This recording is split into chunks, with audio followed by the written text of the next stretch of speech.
સાહેબ એક દીકરીને બાપ જ્યારે વિદાય કરતો હતો નાનો માણા, અને એકવાર દીકરીને કહે છે કે બેટા કાલે તું હારે વહી જાય, આજે શહેરમાં તારો કરિયાવરનો સામાન લેવા માટે જાઉં છું, તારે મગાવો એ મગાવી લે. અને બહુ દીકરી જો આડા હાથ કરે નામ દીકરી કે મારે કાંઈ ન જોયું. ના બેટા તું કે તારા કરિયાવરમાં હું લાવું. દીકરીને બહુ કીધું, સાંભળજો આ છેલ્લી વાત, બહુ કીધું ત્યારે દીકરી એટલું બોલે બાપુજી તમે બહુ કહેતા તો એક કામ કરજો, મારા માટે વાસણ લેશો ને? કે હા. એ વાસણ ઉપર તમારું નામ લખવું પડે ને બાપુજી? કે હા. તો બાપુજી એક કામ કરજો, મારા પતિનું નામ ન લખતા, મારા સસરાનું નામે ન લખતા, તમારું નામે ન લખતા, કેવલ મારી એકલીનું નામ લખજો. બાપે એનો ને શાબાશ દીકરી શાબાશ. કરિયાવર આવી ગયો. આવી રીતે દીકરી વિદાય થઈ. આપણે ખબર આણું પથરાતું, દીકરી પરણીને ગઈ હોય ને એને બાપુજીએ શું આપ્યું બધું એ બેનું જોત્યું હોય.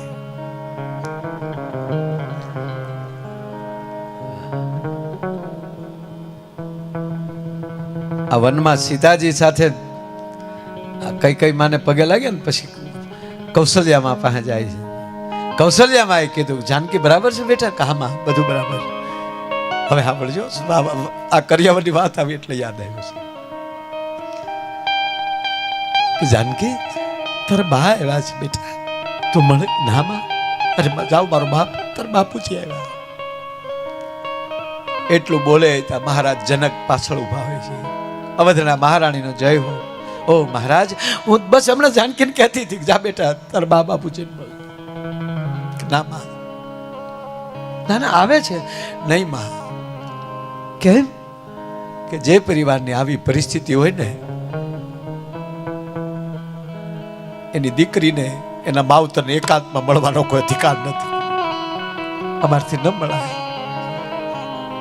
તમે જે ડગલા ભર્યા તમારો નિર્ણય અમારો નિર્ણય છે.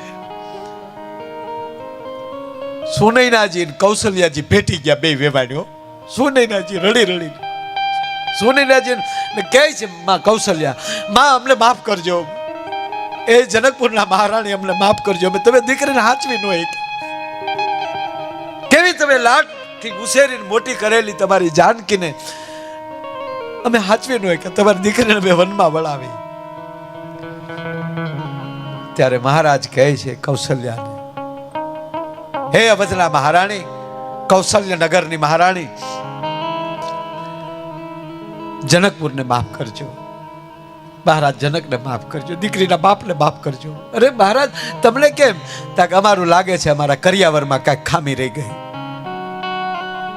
અરે મહારાજ તમારી 4 દીકરીઓ, અમારા 4 દીકરા,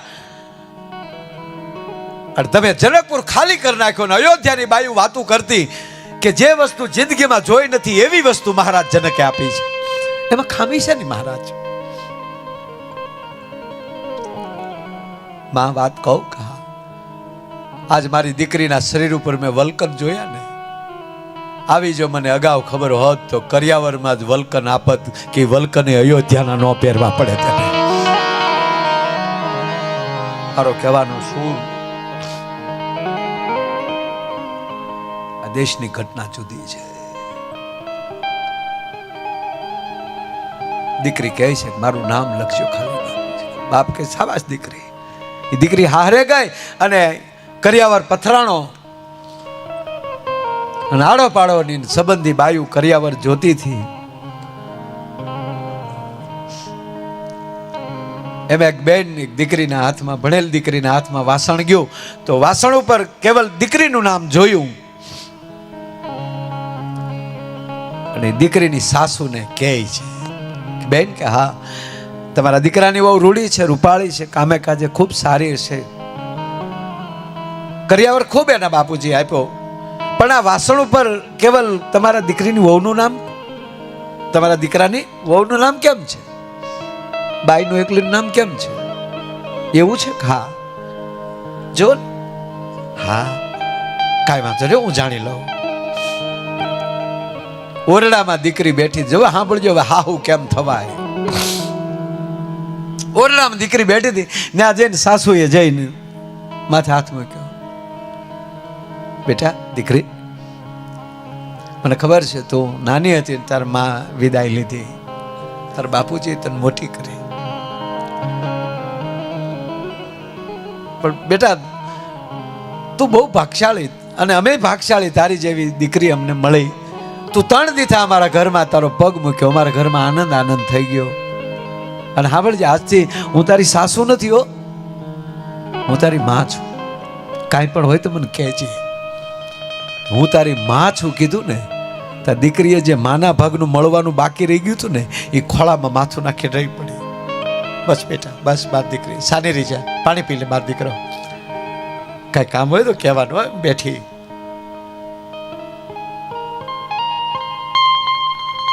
અઢાર અધ્યાય વાંચો ને ત્યારે એટલું મળે.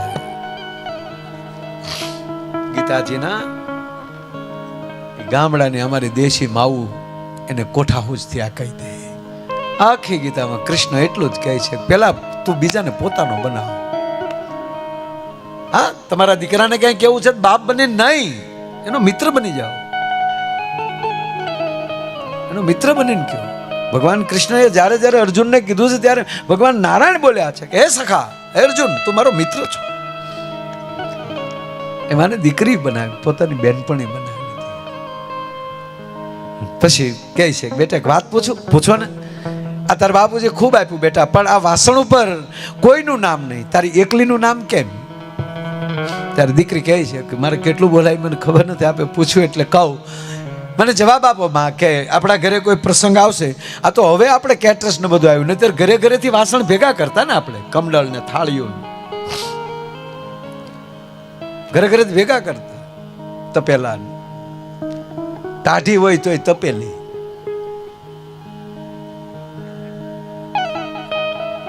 ભેગા કરતા.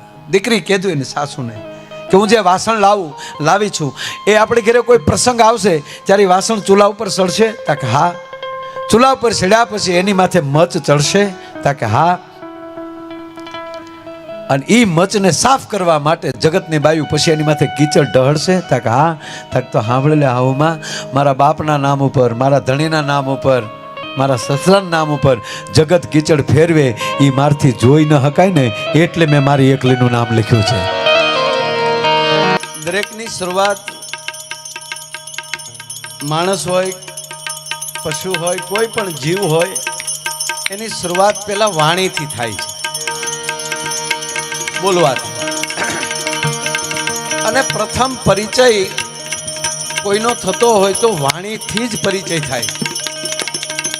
કરોડપતિ માણા હોય, ગમે એવડા માણા હોય, ગમે એટલા હીરા માણેક મોતી બધું પહેર્યું હોય, અને એની મુલાકાત થાય અને સીધું એ બોલવાનું ચાલુ કરે,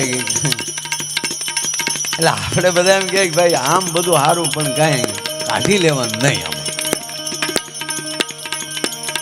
પ્રથમ પરિચય છે માણસનો વાણીથી. આદમી કે બોલ એક તોલ મેં પહેચાની હૈ. પ્રથમ પરિચય થતો હોય તો વાણીથી થતો હોય છે. એમ આપણા પંચાંગ પ્રમાણે, આપણા સનાતન ના મહિનાઓ પ્રમાણે, આપણા ધર્મ પ્રમાણે આપણા નવા વર્ષની શરૂઆત, પટેલ સાહેબ, આપણા નવું વર્ષ ચાલુ થાય ને એ શરૂઆત 12 થી ચાલુ થાય. આપણો ઉત્સવ, બરોબર ને? આ નવા વર્ષનો ઉત્સવ વાક 12 થી, કોઈ પોડા 12 કહે, પણ શબ્દ છે વાક 12. એ 12 થી આપણું પર્વ ચાલુ થાય. તો 12 વાક 12 એટલે શું? વાક એટલે વાક્ય, શબ્દ. એટલે 12ને દિવસે સરસ્વતીની પૂજા હોય. પ્રથમ શરૂઆત મહારાજ તુલસીદાસજી રામાયણની શરૂઆત કરે તો પહેલા માં સરસ્વતીની સ્તુતિ કરી છે. ગણપતિ બાપાએ કીધું એને કે માં દરેકમાં, તુલસીદાસજી દરેકમાં હું છું, અને તમે એક એવા સંત છો કે તમે મારી સ્તુતિને બદલે તમે પેલા સરસ્વતીની સ્તુતિ કરી. અને ત્યારે તુલસીદાસજીએ કીધું મારા બાપ વાણી જ ન હોય તો મારે સ્તુતિ તારી કરવી કેમ? એટલે મેં વાણી વિનાયકો, વંદે વાણી વિનાયકો નાલી તુલસીદાસજીએ ચાલુ કર્યું. એમ આપણા વર્ષની શરૂઆત છે એ 12 થી શરૂઆત થાય છે, વાક 12. એટલે બારસને દિવસે માં સરસ્વતીને પૂજા કરીને એટલું કહેવાનું કે એમાં અમારી વાણી પવિત્ર બનાવો, અમારા પરિવારમાં, અમારા ગામમાં, અમારા તાલુકામાં, અમારા રાજ્યમાં, અમારા રાષ્ટ્રમાં અમારી વાણી પવિત્ર હશે તો અમે બધા મધુર લાગશું. એટલે પહેલો દિવસ છે અને હકીકત માણાનું બોલવાથી થાય હો બધું. એક બેનને બેન ઉભેલા એના દરવાજે અને એક બેન માથે ભારો લઈને નીકળ્યા એટલે કીધું કે બેન આવો મારા ઘરે આવો. કે કેમ? એ કે મારા ગગાને જોવા આવ્યા. માને પેલો વેલો હરખ થતો હોય ને ભાઈ માને તો દીકરાને જોવા આવે એ હરખ હો. હા હા હા કે મારા દીકરાને જોવા આવ્યા પછી ભલે બધું ગોઠવાય. આપણે ઘણા નથી, ઘણા બહેનો કહેતા અમારે દીકરાની વહુ આવી હાવ વેતા વગરની, તું જ જોવા ગઈ હતી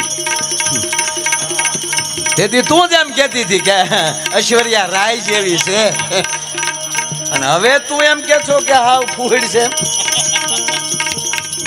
પસંદગી તો તારી છે. એટલે આને દીકરાને જોવા આવેલા.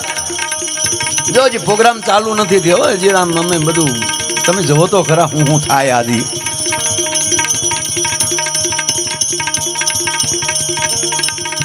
એટલે કીધું બેન આવ્યું ને મારા દીકરાને જોવા આવ્યા. એટલે આ બેને કીધું કે ના, આ જો વાણીની શબ્દની વાત હાલે કે ના મારી માથે ભારો છે, મારે ઘરે જવું. અરે કે બેન ભારો મૂકીને નીચે રકાબી ચા પીતી જાય.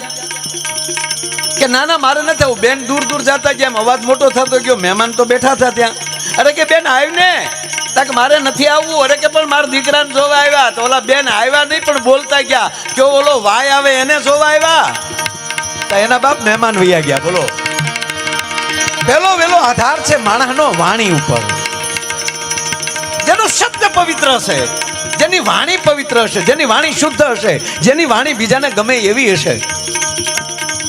આપણે મુસાફરીમાં કોઈ સાથે થઈ ગયા હોય, પ્રવાસમાં ક્યાંય સાથે થઈ ગયા હોય અને કલાક બે કલાક સાથે બેઠા હોય તો હામાં ફોન લઈ લઈશું, ભાઈ તમારું ગામ? અરે કે મારું સાણસના. એમ કે અરે પણ અમે ન્યાના જ છીએ, બાજુમાં માણસાના.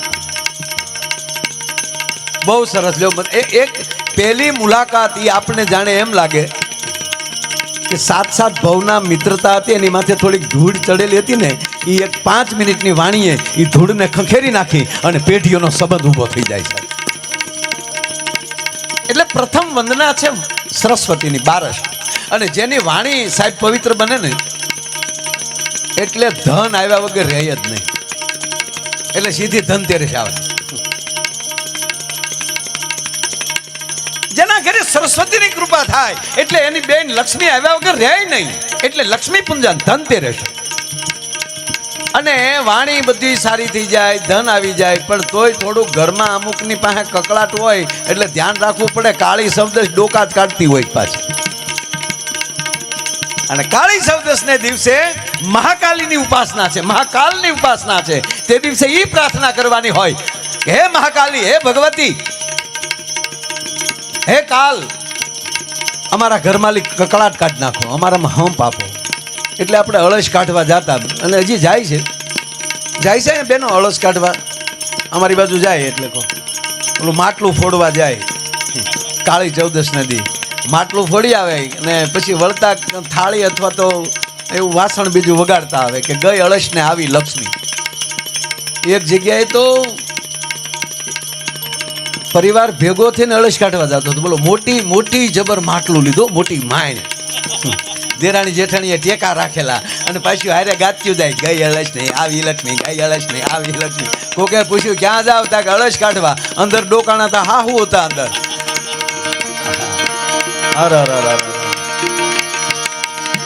પણ શબ્દમાં ધ્યાન આપજો, મજા આવશે. પ્રથમ શરૂઆત બારસથી માં સરસ્વતીની ઉપાસના, પછી આવે છે ધનતેરસ. ધનતેરસને દિવસે મહાલક્ષ્મીની ઉપાસના, પછી આવે છે કાળી ચૌદશ, એ મહાકાલીની ઉપાસના. આ ત્રણેય દેવીની ઉપાસના થઈ જાય, ઘરમાલી કકળાટ વયો જાય અને પછી પ્રેમના કોડિયા ભેગા કરે અને હેતની વાટું બનાવે અને લાગણીનું એની અંદર એમ કહેવાય ઘી પૂરે અને પછી જે ઘેરે ઘેરે દીવા થાય આનું નામ દિવાળી છે સાહેબ.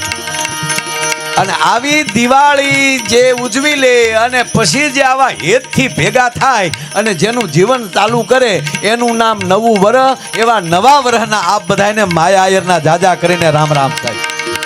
આજનો આ નવું વર્ષ, પહેલો દિવસ વર્ષનો 2082 નું વેલકમ કર્યું છે, 81 ને વિદાય આપી છે.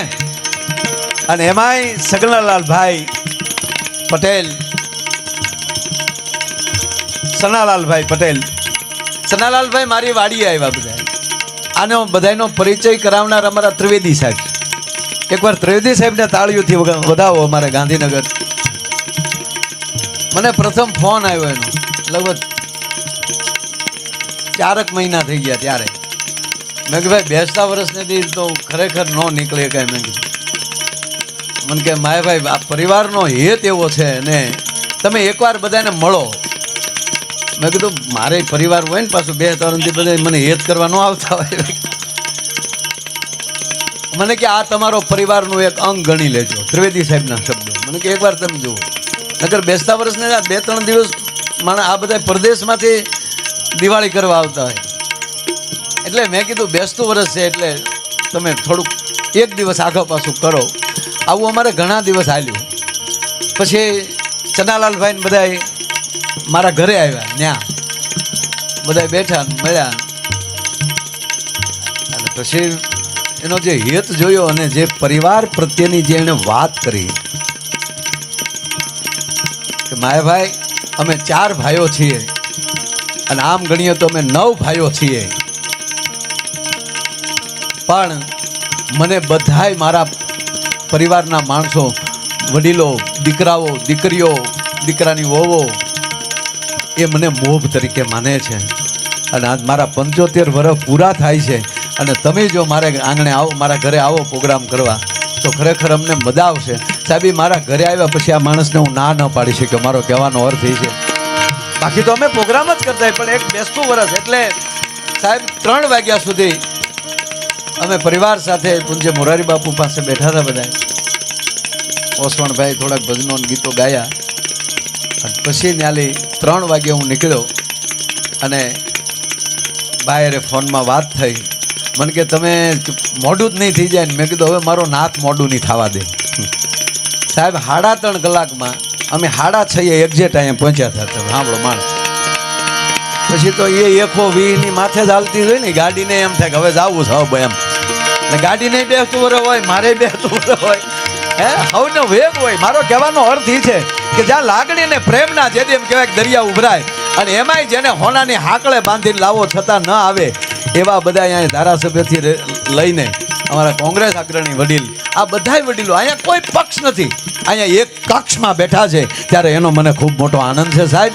અને આવો જ્યારે આનંદની હેલી છે અને આખો પરિવાર વારા ફરતી જે આવીને તમે પરફોર્મન્સ જે કર્યું બધાય ભેગા થઈને, મેં મારી જિંદગીમાં બધાય પરિવાર ઘણા છે એવા ઓલું નથી કરું, પણ મારી હાજરીમાં મારા પ્રોગ્રામમાં આવો પરિવારનો પ્રોગ્રામ હું આજ પહેલી વાર કરી રહ્યો છું સાહેબ. એમાં કોઈ શંકાને સ્થાન નથી. અમારી દુનિયાને મેસેજ મળે છે સાહેબ. આવા પ્રોગ્રામ થવા મળે ને સાહેબ તો હું સાચી ઠોકીને કહું કે ગુજરાતમાં વૃદ્ધાશ્રમ નીકળી જાય. તમારે જ્યાં લખો ત્યાં લખી લેજો સાહેબ. હમણાં રોનકભાઈ પટેલે હું તો બોલીશ એમાં જે નવા બેસતા વર્ષના દિવાળીના આગલે દિવસે જે એને એપિસોડ કર્યો હું એને લાખ વંદન કરું સાહેબ. કે વૃદ્ધાશ્રમો જઈ અને ત્યાં વડીલોને અને એમાં મને લાઈવ જોડ્યો અને મને રોનકભાઈ એટલું પૂછ્યું મને કે ભાઈ શું કરવું જોઈએ. મેં કીધું એ તો એક વ્યવસ્થા હશે. છોકરાઓ બહાર રહેતા હોય, વડીલોનો સમય ન જતો હોય એટલે પણ બેસી શકતા હોય એ માટેની એક વ્યવસ્થા. એટલે એ ટ્રસ્ટીઓને મેં ખૂબ બિરદાવ્યા કે ભાઈ તમે એક સ્થાન આવું કર્યું છે બધા ટ્રસ્ટીઓએ કે એક વૃદ્ધાશ્રમ કરીને. પણ એમાં કોક તો પરાયણે મૂકી ગયા છે. અને ત્યારે હું પ્રમ દિવસે જ હું તો બોલીશમાં બોલ્યો કે એ પરિવારને પગે લાગે ને એટલું કહું કે નવા દિવસોમાં બેસતા વર્ષને દિવસે તો માવતરને મળવા જાજો, જેથી કરીને એને ખબર પડે કે અમારા પરિવાર પ્રત્યે અમને પ્રેમ છે. પણ આવા પરિવાર જ્યારે એમ કહેવાય ગુજરાતમાં આવા કાર્યક્રમો કરે અને આ કાર્યક્રમો આ પરિવારનો પ્રેમ માણસને જીવતા શીખવાડી દે. આ રામાયણ જે આપણું રામચરિત્ર ભગવાન રામ રાજી થતા હશે કે બસ આવા પરિવાર જોઉં છું ને ત્યાં રામાયણ.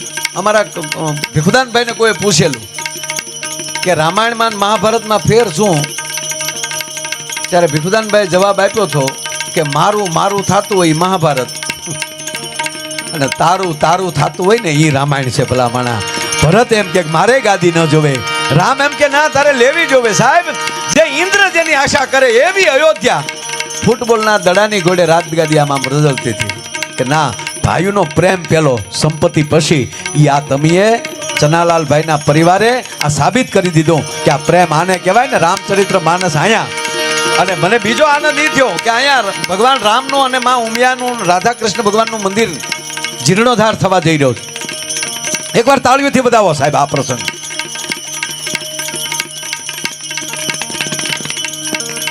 અને વડીલો વાત કરતા હતા કે આ બધા પરિવારે આમાં જોડાણા અને અમારી બધાની કે ઈચ્છા એવી છે માયાભાઈ કે આવતા વર્ષે નવા વર્ષમાં એની પ્રતિષ્ઠાનો પ્રોગ્રામ હોવો જોઈએ સાહેબ, અને કરી બતાવજો સાહેબ. હા, અને ગામ તો તમે આમાં બધા પરદેશમાં રહ્યો છો, બિલ્ડરો છો, આમાં કાંઈ ઓલું હોય નહીં, પણ આ નવા જ વર્ષનો મારો પહેલો પ્રોગ્રામ. અને આમ તો સાહેબ હાવ હાસું કહું, હું જિંદગીમાં જેટલા પ્રોગ્રામ કરું ને પ્રોગ્રામમાં જ્યારે જાઉં ને સ્ટેજ ઉપર ચડું ને ત્યારે હું એમ જ માનું કે આ મારો હજી પહેલો જ પ્રોગ્રામ છે. અને રોજ સવારમાં જાગી અને માયો રોજ એની પીઠને એમ કે હેપી બર્થડે માયા, કારણ કે જાગી જો એ જ મોટો ચમત્કાર છે. હા, નિંદરી મૃત્યુ છે સાહેબ, સપનામાં તમે હોતા જ નથી. એટલે આજ અમને એવો આનંદ છે, એટલે મારો કહેવાનો અર્થ કે અહીંયા આવું ઉજળું કાર્ય થવા જઈ રહ્યું છે એટલે તમે ખૂબ બધું લોશો. પણ મેં કીધું એમ કે આજ મારો પ્રથમ પ્રોગ્રામ છે અને વિનંતી એટલી કરું કે આમાંથી જે તમે મને બજેટ આપવાના હશો, જે કાંઈ નક્કી તમે કર્યું હોય એમાંથી 51,000 રૂપિયા તુલસીનું પાન જેમ ભગવાનના થાળીમાં ધરીએ ને એમ તુલસીના પાન રૂપે 51,000 રૂપિયા મંદિરની અંદર એક માયા આયરનો મારો હા એક વિનંતી મારા બાપ સ્વીકારી લેજો. હા ભાઈ ભાઈ હો.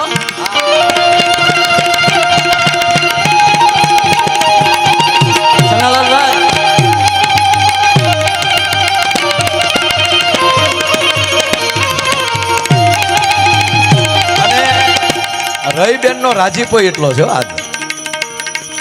એ મારા બાપ તમે આ 75 વર્ષ છે ને તમે જીવી ગયા દોસ્ત. હા, અને હવે તો 101 વર્ષનો આપણા કાર્યક્રમ કરવાનો થાય સાહેબ.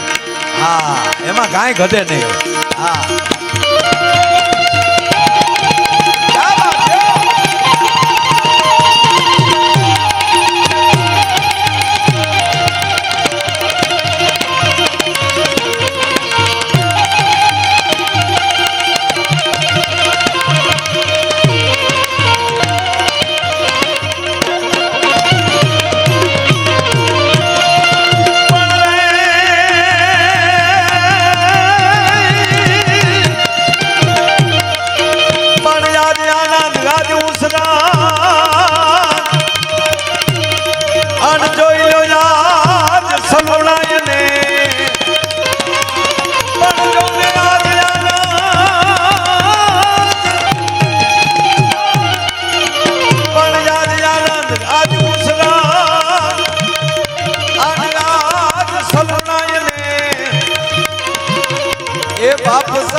અમારા શહેરમાં એ જોયો કંચન વરહાય મે.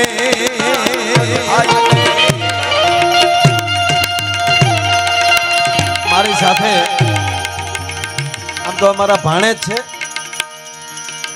મારો બેનું એક ગામ છે, એ અમદાવાદમાં પોલીસમાં છે, પણ ધીરે ધીરે એને અમારું આમ શું કહેવાય કે અમારો લાગણી લાગી છે.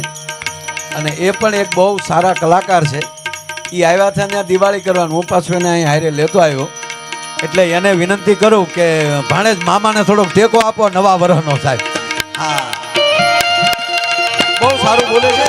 નામ છે રાજુભાઈ આહિર. તાળીના ગળાથી ભાઈ રાજુભાઈને વધાવો. યુટ્યુબ ઉપર તો તમે અનેક વાર એને સાંભળતા હશો. બહુ સારા સાહિત્યકાર છે, પણ મૂળ પોલીસ એમાં ફરજ બજાવે છે. અને સારા અધિકારીઓ પણ એને ગમે છે, કારણ કે ફરજને બરાબર નિભાવતા હોય એવા એ બધા ખૂબ ગમતા હોય છે, પણ આજે મારે આરે ફરજ બજાવવાના છે ઘડીક, એટલે એમને તાળીઓથી વધાવો ભાઈ શ્રી રાજુભાઈ આહિર. વાહ રાજુ.